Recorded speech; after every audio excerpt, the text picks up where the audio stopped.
Episode Ignis' verse 2 made me feel baffled. Some scenes really hit me, whilst others left me feeling quite confused. The alternative ending tries to give canonical information through non-canonical events, confirming some data about Arden and his past which had remained uncertain or unconfirmed until now. Furthermore, the latest scenes of the Extraverse have been conceived, information confirmed during the last active time report dedicated to the game, in order to satisfy those fans who desired multiple endings in Final Fantasy XV because they didn't like the tragic ending of this story to the point of denial. Once finished the Extraverse, my first reaction was disappointment. Even if I knew the events weren't canonical, I found many things completely in contrast with the rules of the world of Eos. Some of these being repeated many times in the Extraverse too. This, after an initial disappointment, made me think a lot, and in the end convinced me to make this video. In this alternative timeline, Arden takes Ignis with him instead of Prompto, aiming to attract Noctis to Gralia and force him to fulfill his destiny. Arden confirms this if the player loses the final battle. If Ignis wins, Arden will disappear, defeated, warning him that he would eventually come back to have revenge. It's important to clarify Ignis' emotive and poorly calculated behavior here. Before the fight he declares, with no hesitation, he has no interest in the fate of the world, but he would die in order to defeat Arden and save Noctis from his sacrifice for the sake of the world. This world means nothing to me. Do with it as you wish. How did you get your hands on that? But I refuse to let Noct sacrifice his life to save ours. I won't let you take him away. Even if it costs my own life to save him. It's useless to recall that Arden's defeat is just temporary. In 10 years, the world would eventually be engulfed in darkness and the Chancellor will reappear during the end credits scene in the throne room, cheerful as always. Ignis' sacrifice has been made for good, but it's touching and useless just in the canonical timeline.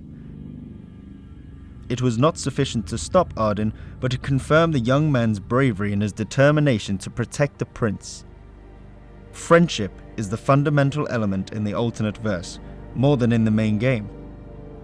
Ignis would sacrifice the entire world, not only his life, for Noctis, just as Noctis throws away every fear, some of them well-founded, and he doesn't hesitate for a moment when he has to put the ring on when he sees his friend on the edge of death.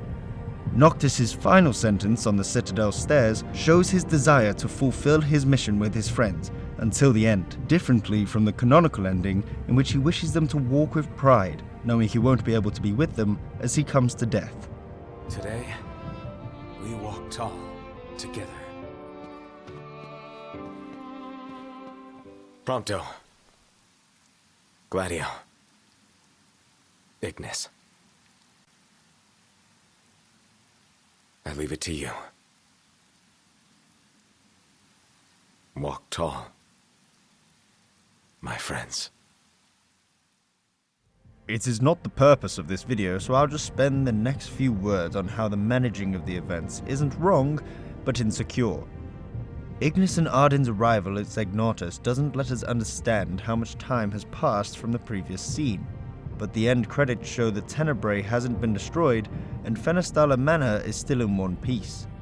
We don't know the Empire and Gralia's destinies, but the demon's presence inside Zegnatus lets us think that something bad has happened, but we don't exactly know what. Noctis, Gladio and Prompto reached Zegnatus thanks to Ravus, probably by airship looking at how much time it took them. The entire train travel section, Gorovus Rift and Shiva are all missing. Personally, I think that to sign a pact with the goddess, Noctis should have been near her corpse, and, for that reason, in the main game, Gentiana stops the train exactly at that point, risking everyone's life on board. She had no choice. That son of a bitch. However, we don't have confirmation about this theory, and perhaps the proximity to Astral's physical body isn't essential, even if it is a constant element in other pacts. In any case, we don't know when Noctis found the time to sign the pact with Shiva before reaching the crystal, if not during the airship travel towards Gralia. O King, of kings, restore light unto the world.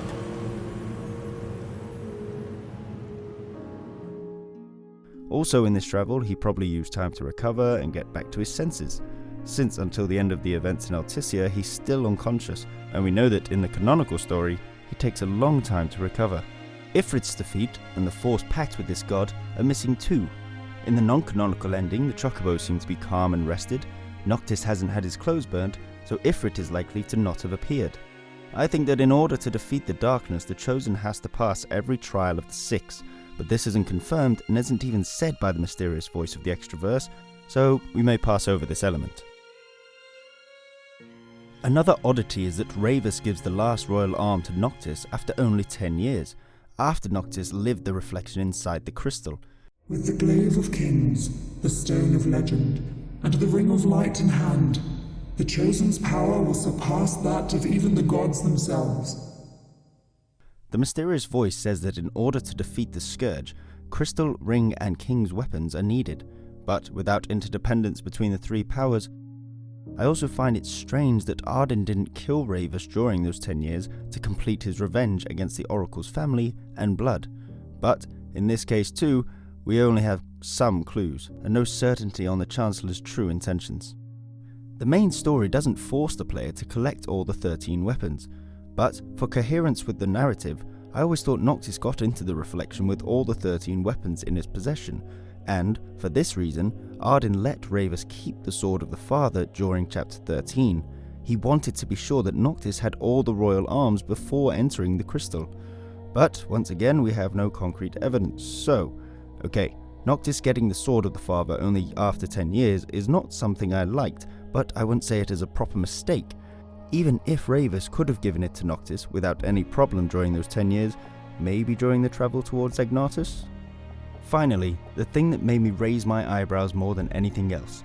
Many viewers commented on my gameplay on the non-canonical ending, arguing that, in their opinion, the ending scene was Ignis' experience of a before-death dream, or something similar to the canonical ending, and because of this, both Ignis and Noctis are necessarily dead. I do not agree. I analysed the scene and there are no elements which would lead to think the scenes are part of some dreamlike or supernatural reality. In Final Fantasy XV's ending movie, not only Luna and Noctis appear on the throne suddenly and without a sound, but the entire hall is full of those petals and crystals in air suspension, usually appearing in case of strong magic or when Luna, dead, shows herself to Noctis on the train. Everything in that scene suggests that's not reality, or at least the main characters are not physically in the room.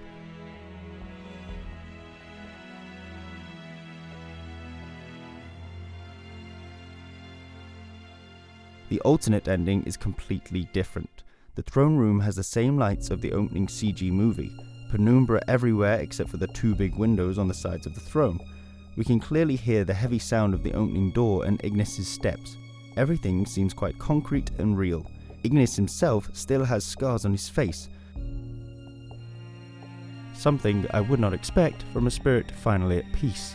Furthermore, to think in this ending that the Chocobos die would make everything sadder than in the canonical ending, since Tabata confirmed, during an event with the fans in Colne, that the Chosen's friends are still alive. Since in this alternative ending there isn't any clue or element which could let us think of a spiritual, magical or dreamy dimension, the only logical conclusion is that Noctis and his friends survived, just like Ravus survived, and that all the troubles Arden caused are lesser than those of the canonical timeline. A happy ending, thought of by developers to put a smile on players' faces, which, even if aware that nothing of this is canonical, have the chance to see their heroes happy, at least just once. Happiness is the key word to this video. In the interview, Tabata confirmed the Chocobo's survival in the canonical timeline, but he also stated that there are a party of 4, and one of them is there no more, so they're hardly happy. The canonical ending of Final Fantasy XV is a half-happy ending. The world is safe and darkness has been defeated, but many people gave their lives, and those who survived will go on with a weight in their hearts. A happy ending for Eos, not one for the main characters. Personally, I think the alternate ending reversed this concept. A power greater than even that of the Six, purifying all by the light of the crystal and the glaives of rulers past. By the power of the light alone is the chosen king made manifest. With the glaive of kings, the stone of legend, and the ring of light in hand, the chosen's power will surpass that of even the gods themselves. Only at the throne can the chosen receive it, and only at the cost of a life, his own.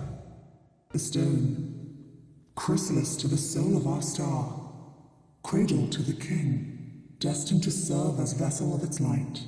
The King of Kings shall be granted the power to banish the darkness, but the blood price must be paid. To cast out the usurper and usher in dawn's light will cost the life of the chosen. Gods and men alike awaited the coming of the chosen as they fought to fend off darkness blight. For he and he alone would possess the power to purge our star of its scourge.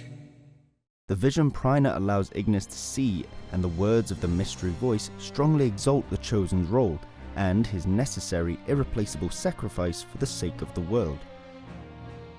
It is no coincidence that in the canonical ending Ignis hesitates because he fears to lose forever his most beloved friend. This thing gets to its apex in the alternate verse, where, as I already said, Ignis explicitly declares to not care about the world's destiny. He just wants Noctis to not have to die. And for this he challenges Arden in a desperate suicidal assault. The only way to defeat him is to use the power of the King of Lucis at its fullest, getting unavoidably consumed by it. Noctis arrives just in time to save his friend, asking the crystal for his recovery. The mysterious voice has clearly distinguished the king's power from the crystal one before, so I do not find it incoherent that the crystal could actually heal Ignis. It's touching, but it has little sense that after this Noctis should go towards the crystal, just as if he perfectly knew what to do. But unless Arden left him a post-it on the ring, I think this action could only be justified as a beautiful scene to go with a nice soundtrack, and nothing else. The true focus of this video is, by the way, the after credits ending. How can Noctis and Ignis, and probably the other two friends, be, although with their scars, still alive? I won't ever repeat enough that even in this alternative timeline, the mysterious voice tells Ignis that the chosen sacrifice is the only way to purify Eos from the scourge. So what really happened? Is it just a non-canonical what if? Something not needing coherence? Conceived only to be emotional? I thought so at first, but then I remembered something Arden said soon after his defeat against Noctis, and my opinion changed. Now it is over, Majesty. What will you do? Banish the demons and bring peace? Erase me from history once more? Arden tiredly and ironically asks what Noctis will do after he gets defeated. Will he banish the demons and erase him from history once more? And it was that once more which made me think. Let's cut off how and why, but we know Arden became the darkness of legends. Blessed was the man born for the throne, yet he, so impure of heart, was denied by the stone and cast into ignominy. Born for the throne, his actions made him impure, and so his brother marked him as a monster, defeated and exiled him for ages. You think 10 years is a long time? It is nothing to me. I have lived in darkness for ages! Arden's brother was not chosen by the crystal, yet he succeeded in defeating and banishing him for something like 2,000 years, until he was able to break free and slowly come back to consume the entire world, thirsty for revenge. Noctis' answer to Arden's question is simple. He reassures him and promises that this time he will rest in peace. This time, you can rest in peace. Close your eyes. Forevermore. It's clear that Arden's brother did not fulfill the Chosen's destiny. Perhaps he didn't want to. Perhaps he couldn't because he wasn't chosen by the crystal. Anyway, the first time Arden was defeated and banished, not killed or destroyed. For this reason, Noctis promises Arden he will get his eternal rest, his insomnia will end, he will accept his destiny as chosen, and he will sacrifice himself for all, just as many sacrificed everything for him. Many sacrificed all for the king, so must the king sacrifice himself for all. Now enter into reflection, let the light of providence shine within. Noctis then assures Arden that he will have enough bravery to fulfill his duty until the end, lifting the world from the Star Scourge and putting an end to Arden's misery. However, who can say this also happened in the alternate verse? In this timeline, Noctis seems to be more bound to his friends, and even Ignis, the most rational and mature of the party, says he has no interest in the sake of the world. What if this alternate verse is alternative in the choice Noctis made too? What if Noctis chose not to sacrifice himself and his friends for the Providence, for generic good of the world? What if Arden was just defeated and exiled a second time, doomed to return again in an indefinite future? What if the alternate verse is the main character's happy ending, but not the world's happy ending, nor Arden's happy ending? What if behind this apparently happy conclusion was hidden a more cynical and sad reality? This would explain the disappearing of darkness and the survival of everyone, especially Noctis. We cannot know if Noctis' choice was made for good or for personal interest, or if he was just fully aware of what he was doing or wasn't doing. Perhaps he just didn't care, like Ignis didn't care for the sake of the world. Perhaps he wasn't brave enough, or he was too optimistic and believed this time Arden's exile would have been definitive. Frankly, I cannot find any other explanation to these non-canonical events that wouldn't also be respectful towards canonical world laws, and conceived without particular effort with the only purpose to be touching. After all, if Noctis nor his friends are worried about Eos's future, why should we be?